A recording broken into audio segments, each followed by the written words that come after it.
for this digital public infrastructure will continue in 2023-2024. Azadi ka Amrit Mahotsav, Mahila Samman Bachat Patra. For commemorating Azadi ka Amrit Mahotsav, a one-time new small savings scheme, Mahila Samman Savings Patra or Savings Certificate, Mahila Samman Savings Certificate will be made available for a 2-year period up to March 2025. This will offer deposit facility up to 2 lakh in the name of a woman or girls for a tenure of 2 years at fixed interest rate of 7.5% with partial withdrawal option. Senior citizens. The maximum deposit limit for senior citizens savings scheme will be enhanced from 15 lakh to 30 lakhs of rupees. The maximum deposit limit for monthly income account scheme will be enhanced from 4.5 lakh to 9 lakh for single account and from 9 lakh to 15 lakh for joint account. Honorable Speaker, sir, fiscal management. 50 years interest-free loan to states. The entire 50-year loan to states has to be spent on capital expenditure within 2023-24. Most of this will be at the discretion of the states, but a part will be conditional on states increasing their actual capital expenditure. Parts of the outlay will also be linked to or allocated for the following purposes: scrapping old government vehicles, urban planning reforms and actions, financing reforms in urban local bodies to make them credit-worthy for municipal bonds, housing for police personnel above or as part of the police station, constructing unity malls, children and adolescent libraries and digital infrastructure, and state share of capital expenditure of central schemes. Honorable Speaker, sir, fiscal deficit of states. States will be allowed a fiscal deficit of 3.5% of GSDP, of which 0.5% will be tied to power sector reforms. Revised estimates 2022 to 2023. The revised estimate, Honorable Speaker, sir, of the total receipts other than borrowing is 24.3 lakh crores, of which the net tax receipts are 20.9 lakh crores. The revised estimate of the total expenditure is 41.9 lakh crores of rupees, of which the capital expenditure is about 7.3 lakh crores.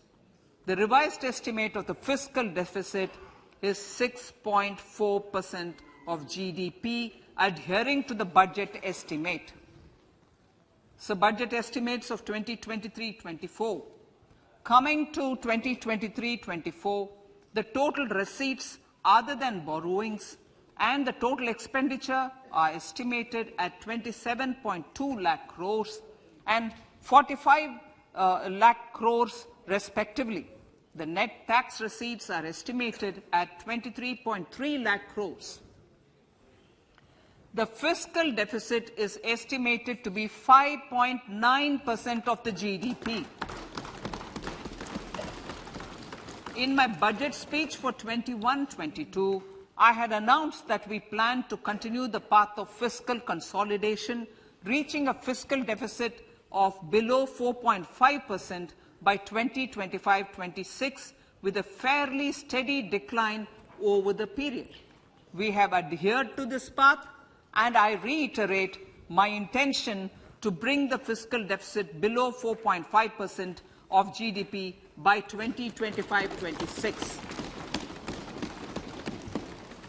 To finance the fiscal deficit in 2023-24, the net market borrowings from dated securities are estimated at 11.8 lakh crores.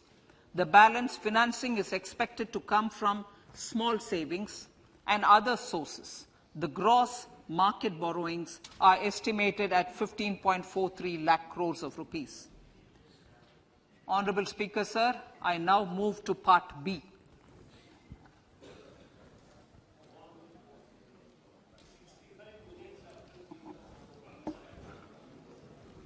Indirect taxes. My indirect tax proposals will aim to promote exports, boost domestic manufacturing, enhance domestic value addition, encourage green energy and mobility. A simplified tax structure with fewer tax rates helps in reducing compliance burden and improving tax administration. I propose to reduce the number of basic customs duty rates on goods other than textiles and agriculture from 21 to 13. As a result, there are minor changes in the basic custom duties, cesses and surcharges on some items including toys, bicycle, automobiles and naphtha. Green mobility. To avoid cascading of taxes on blended compressed natural gas, I propose to exempt excise duty on GST paid compressed biogas contained in it. To further provide impetus to green mobility, customs duty exemptions is being extended to import of capital goods and machinery required for manufacture of lithium-ion cells for batteries used in electrical vehicles as well. Electronics. As a result of various initiatives of the government, including phased manufacturing program, mobile phone production in India has increased from 5.8 crore units valued at about 18,900 crore in 2014-15 to 31 crore units valued at 2,75,000 crore in the last financial year. To further deepen domestic value addition in manufacturing of mobile phones, I propose to provide relief to customs duty. I propose to provide relief in customs duty on import of certain parts and inputs like camera lens and continue the concessional duty on lithium-ion cells for batteries for another year. Similarly, to promote value addition in manufacture of televisions, I propose to reduce the basic customs duty on parts of open cells of TV panels to 2.5%. Electrical. To rectify inversion of duty structure and encourage manufacturing of electric kitchen chimneys, the basic custom duty on electric kitchen chimney is being increased from 7.5% to 15%, and that on heat coils for these is proposed to be reduced from 20% to 15%. Chemicals and petrochemicals. Denatured ethyl alcohol is used in chemical industry. I propose to exempt basic customs duty on it. This will also support the ethanol blending program and facilitate an endeavour for energy transition. Basic customs duty is also being reduced on acid-grade fluorospar from 5% to 2.5% to make the domestic fluorochemicals industry competitive. Further, the basic customs duty on crude glycerine for use in manufacture of epichlorohydrin is proposed to be reduced from 7.5% to 2.5%.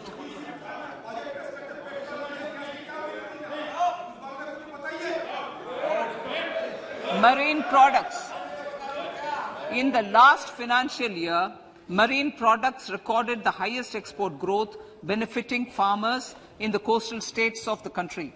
To further enhance the export competitiveness of marine products, particularly shrimps, duty is being reduced on key inputs for domestic manufacture of shrimp feed. India is a global leader, as I said in Part A, in cutting and polishing of natural diamonds, contributing about 3/4 of the global turnover by value. With the depletion of deposits of natural diamonds, the industry is moving towards lab-grown diamonds, and it holds huge promise. To seize this opportunity, I propose to reduce the basic customs duty on seeds used in their manufacture. Customs duties on doré or doré and bars of gold and platinum were increased earlier this fiscal. I propose to increase the duties on articles made therefrom to enhance the duty differential. I also propose to increase the import duty on silver doors, bars and articles to align them with that on gold and platinum. To facilitate availability of raw materials for the steel sector, exemptions from basic custom duty on raw materials for manufacture of CRGO steel, ferrous scrap and nickel cathode is being continued. Similarly, the concessional BCD of 2.5% on copper scrap is also being continued to ensure the availability of raw materials for secondary copper producers who are mainly in the MSME sectors. Compounded rubber. The basic custom duty rate on compounded rubber is being increased from 10% to 25% or 30 kg, whichever is lower, at par with that of natural rubber other than latex, to curb circumvention of duty. Cigarettes. National Calamity Contingent duty on specified cigarettes was last revised 3 years ago. This is proposed to be revised upwards by about 16%. Direct taxes. I now come to my direct tax proposals. Honourable Speaker, these proposals aim to maintain continuity and stability of taxation, further simplify and rationalise various provisions to reduce the compliance burden, promote the entrepreneurial spirit and provide tax relief to citizens. It has been constant endeavour of the Income Tax Department to improve taxpayers' services by making compliance easy and smooth. Our taxpayers portal received a maximum of 72 lakh returns in a day, processed more than 6.5 crore returns this year. Average processing period reduced from 93 days in financial year 13-14 to 16 days only now. And 45% of the returns were processed within 24 hours. We intend to further improve this, roll out the next generation common IT return form for taxpayer convenience, and also plan to strengthen the grievance redressal mechanism. MSMEs and professionals. MSMEs are growth engines of our economy. Micro enterprises with turnover up to 2 crore of rupees and certain professionals with turnover of up to 50 lakh rupees can avail the benefit of presumptive taxation. I propose to provide enhanced limits of 3 crore and 75 lakh respectively to the taxpayers whose cash receipts are no more than 5%. Whose cash receipts are no more than 5%. Moreover, to support MSMEs in timely receipt of payments, I propose to allow deduction for expenditure incurred on payments made to them only when payment is actually made. Cooperation. Cooperation is a value to be cherished. In realizing our Prime Minister's goal for Sehkar se proposed in Part A, I have a slew of proposals for the cooperation sector. First, new cooperatives that commence manufacturing activities till 2024, 31st March, shall get the benefit of a lower tax rate of 15%, as is presently available to new manufacturing companies. Secondly, I propose to provide an opportunity to sugar cooperatives to claim payments made to sugarcane farmers for the period prior to the assessment year 2016-17 as expenditure. This is expected to provide them a relief of almost 10,000 crores. Thirdly, I am providing a higher limit of 2 lakh per member for cash deposits to loans in cash by primary agricultural cooperative societies and primary cooperative agriculture and rural development banks. I repeat that. Thirdly, I am providing a higher limit of 2 lakh per member for cash deposits to and loans in cash by primary agricultural cooperative societies and primary cooperative agricultural and rural development banks. Similarly, a higher limit of 3 crore for TDS on cash withdrawal is being provided to cooperative societies. Startups.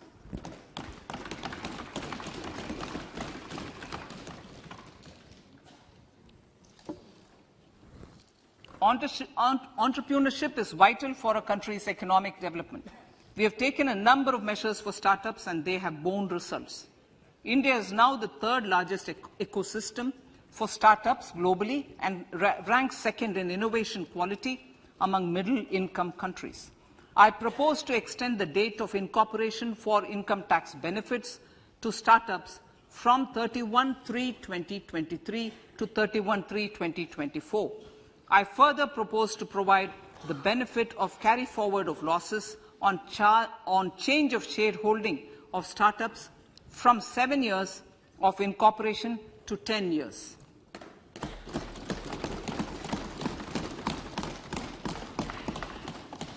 To reduce the pendency of appeals at commissioner level, I propose to deploy about 100 joint commissioners for disposal of small appeals. We shall also be more selective in taking up cases for scrutiny of returns already received this year. Better targeting of tax concessions. For better targeting of tax concessions and exemptions, I propose to cap deduction from capital gains on investment in residential house under Section 54 and Section 54F to 10 crores. Another proposal with similar intent is to limit income tax exemption from proceeds of insurance policies with very high value. Rationalization. Honourable Speaker, sir, there are a number of proposals relating to rationalization and simplification. Income of authorities, boards and commissions set up by statutes of union or state for the purpose of housing, development of cities, towns and villages, and regulating and developing an activity or matter is proposed to be exempted from income tax. Other major measures in this direction are removing the minimum threshold of 10,000 for TDS and clarifying taxability relating to online gaming, not treating conversion of gold into electronic gold receipts and vice versa as capital gains, reducing the TDS rate from 30% to 20% on taxable portion of EPF withdrawals in non-PAN cases, and taxation on income for market-linked debentures. Other major proposals in the Finance Bill relate to the following: extension of period of tax benefits to funds relocating to IFSC, GIFT City till 31/3/2025, decriminalization under Section 276A of the Income Tax Act, allowing carry forward of losses on strategic disinvestment, including that of IDBI Bank, and providing EEE status to Agnivir Fund. Personal income tax.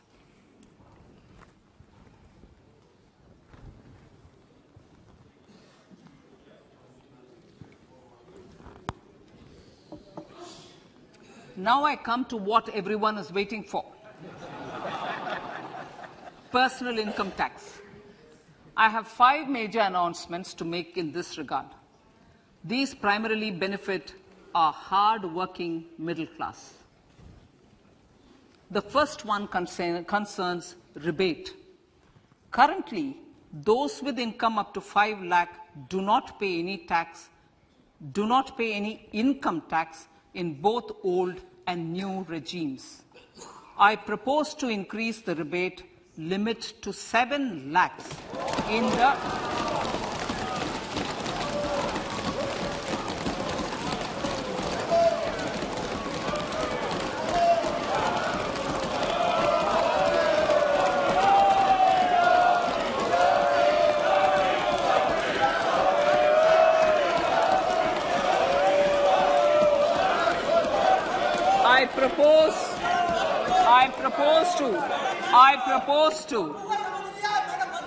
I propose to increase the rebate limit to 7 lakh in the new tax regime. Thus, persons in the new tax regime with income up to 7 lakhs will not have to pay any tax at all. The second proposal relates to middle-class individuals. I had introduced in the year 2020 the new personal income tax regime with 6 income slabs starting from 2.5 lakh. I propose to change the tax structure in this regime by reducing the number of slabs to 5 and increasing the tax exemption limit to 3 lakhs. The new tax rates are 0 to 3 lakh, nil. 3 to 6 lakhs, 5%. 6 to 9 lakhs, 10%. 9 to 12 lakh, 15%. 12 to 15 lakhs, 20%. And above 15 lakhs, 30%. This will provide major relief to all taxpayers in the new regime. An individual with an annual income of 9 lakhs will be required to pay only 45,000 rupees. This is only 5% of his or her income. It is a reduction of 25% on what he or she is required to pay now. That is 60,000. So in the place of 60,000, it is now only 45,000. Similarly, an individual with an income of 15 lakh rupees would be required to pay only 1.5 lakh or 10% of his income or her income, a reduction of 20% from the existing liability of 1,87,500 rupees.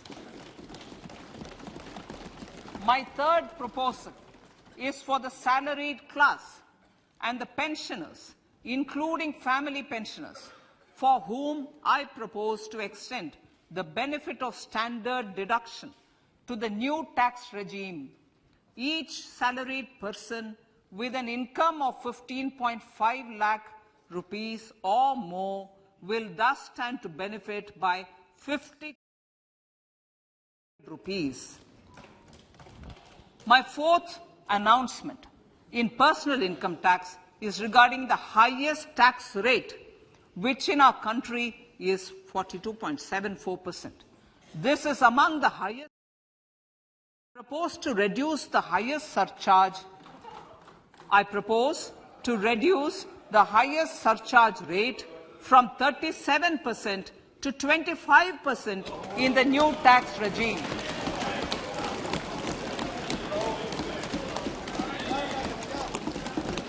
This would result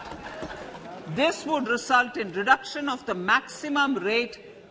This would result in the reduction of the maximum tax rate to 39%. Lastly, the limit of 3 lakh rupees for tax exemption on leave encashment on retirement of non-government salaried employees was last fixed in the year 2002, when the highest basic pay in the government was only 30,000 rupees per month. In line with the increase in the government salaries, I am proposing to increase this limit to 25 lakh rupees.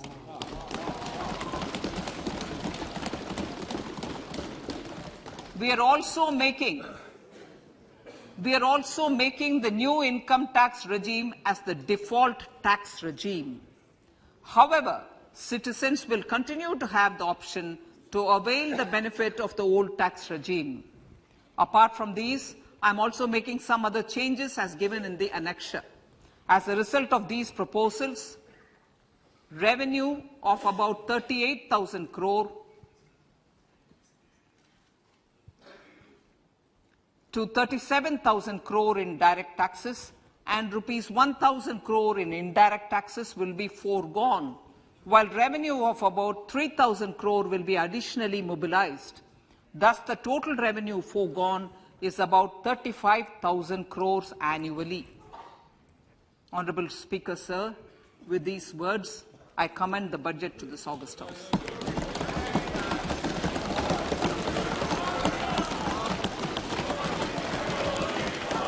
One hour, 25 minutes. Item number 1 माननीय item number 2 Shrimati Nirmala Sitharaman ji. Sir, with your permission, I lay on the table of the following statements. Under Section 3(1) of the Fiscal Responsibility Budget Management Act 2003, 1. Medium-term fiscal policy cum fiscal policy strategy statement and macroeconomic framework statement. माननीय सदस्यगण, जैसा कि आपको समाचार भाग 2 के माध्यम से पहले ही सूचित किया जा चुका है कि माननीय वित्त मंत्री जी के बजट भाषण की प्रतियां हार्ड कॉपी के रूप में उपलब्ध कराई गई है. आप बजट भाषण की अपनी अपनी प्रति प्रकाशन पलक से ले लें. आपको ये भी सूचित किया जाता है कि माननीय मंत्री द्वारा बजट प्रस्तुत किए जाने के पश्चात उसकी प्रतियां आपको मेंबर्स पोर्टल के माध्यम से उपलब्ध करा दी जाएगी. आइटम नंबर 3 माननीय मंत्री जी, वित्त मंत्री जी. Sir, with your permission, I rise to move for leave to introduce the Finance Bill 2023. प्रश्न ये कि विधेयक को पुनर्स्थापित करने की अनुमति प्रदान की जाए. जो सदस्य इसके पक्ष में हाँ कहें, जो सदस्य विरोध में ना कहें. मेरे विचार में निर्णय हाँ वालों के पक्ष में. माननीय मंत्री जी विधेयक को पुनर्स्थापित करें. Sir, I introduce the bill. सभा की कार्रवाई कल गुरुवार दिनांक 2 फरवरी 2023 को प्राप्त 11 बजे तक के लिए स्थगित की जाती है.